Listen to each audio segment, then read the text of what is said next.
So you got your start at 16 years old. Wow, that's crazy. You know, Amazing what your parents will let you do. ah, true. You can do anything Real you quick, put your mind to it. before my dad gets a bad rep.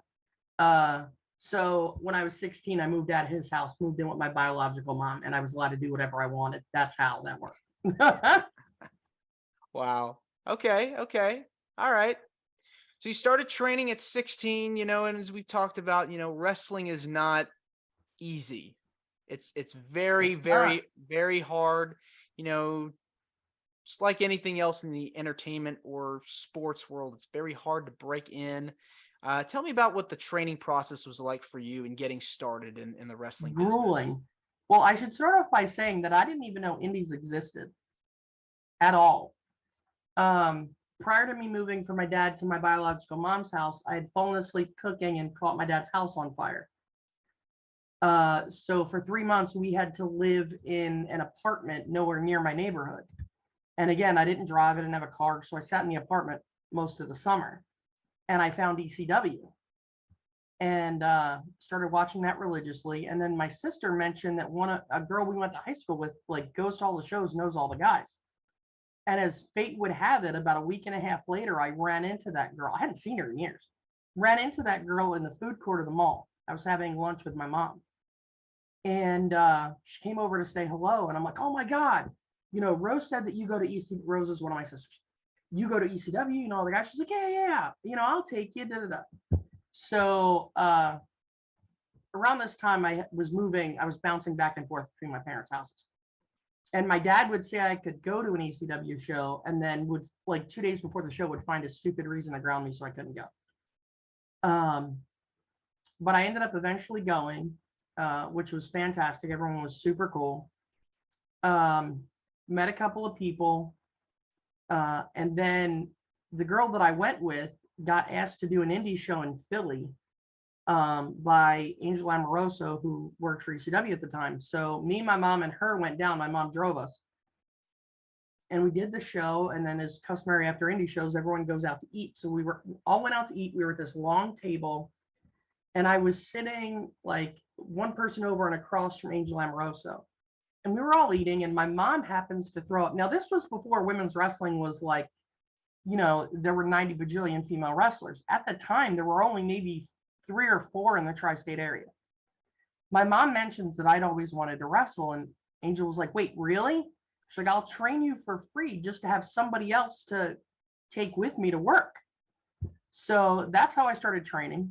There was a wrestling gym that we all called Hawkins down in Philly. It was a 2-car garage, and there was always a broken down car in one bay and a broken down ring in the other. We used to have to weld the ring before we could work out. And Angel took me there like twice and then stopped coming with me, and I was left to my own devices. But it was all men. I was the only girl. And training was being run by a guy named Flex Wheeler. And I was segregated, shall we say. They taught me how to bump, and that took forever which in wrestling is fall safely. That took me forever. But they would never really teach me a lot of anything else. I was everybody else's like crash test dummy. They would all circle up in the ring and stretch and stuff, and I always had to stretch on the floor outside the ring. Like I was kept for about 3 months. I got beat up 3 times a week for 3 months. And then I remember it like it was yesterday. I walked in after 3 months and they were all circled up in the ring, and I started stretching on the outside, and Flex looked over at me and started laughing and shook his head, and he goes, "You're not going anywhere, are you?" And I go, "No, sir." He's like, "All right, then." He's like, "Everybody back up, make some room for her." So it was like a 3-month initiation just to make sure. And I get where they were coming from. They had other girls come in for like a week and then quit, and that's a waste of their time. So I hated it for those 3 months, but I'll tell you, it did a lot for me. It taught me to persevere. It also taught me how to protect myself in a ring. So I hated it for those 3 months, but I'm in the end thankful for it. That's good. It's that never say die, never give up attitude, and it seems like it was ugly for a couple of months. Well, I'll tell you after the first day of training where they were trying to teach me how to fall properly, I went to bed. I woke up the next day and couldn't sit up in bed. I had like blown all the muscles in my neck, and I had to cup the back of my neck and do a sit up. Once I got in an upright position, my head was fine, but I didn't have the muscle strength to even lift my head off the pillow. Oh, geez. Wow. Two Yeah. ibuprofen, some heating pad, and I was back in training that night. Wow. You just have to really train your body to be conditioned, not just to get in shape, but like actually, you Well, know, in shape, what people think is in shape and ring shape are two totally different things. why do you think that is? Well, a lot of it is the physicality of what we do.